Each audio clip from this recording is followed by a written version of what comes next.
Sur toutes ces analyses pèse une grosse inconnue qui est le taux de participation extraordinairement faible.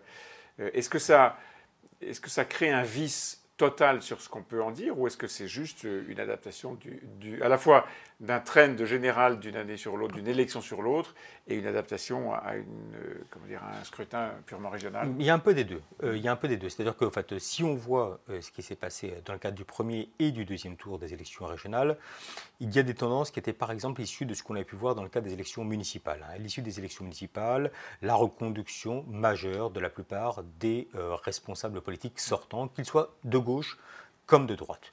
On avait même pu voir en fait que dans les endroits où le Parti socialiste n'était pas fort, les écologistes étaient passés devant, et c'est également ce qui s'est passé dans le cadre de ces élections régionales.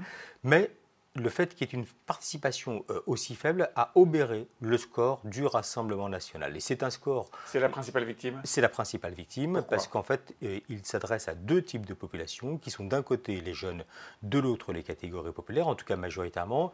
Ce sont des populations qui sont un peu moins sensibles que les autres aux grands enjeux politiques lorsqu'ils apparaissent comme étant politiciens et que ça ne change pas véritablement leur vie quotidienne, et que ça a été les premiers à s'abstenir, et donc avec un ressac fort du vote en faveur du Rassemblement national, que ce soit dans le cadre des élections régionales, voire même dans le cadre des élections départementales. Et pas de mobilisation entre les deux tours, malgré l'appel de Marine Le Pen, un peu insistant, un peu brutalisant? Absolument, en fait, très peu de surmobilisation. On peut même d'ailleurs rappeler qu'en 2015, alors qu'on avait 50% des Français qui s'étaient déplacés au premier tour, une progression de 8 points entre le premier tour et le deuxième tour. Là, hier, une progression qui est une progression infinitésimale et donc qui n'a pas du tout profité au Rassemblement national.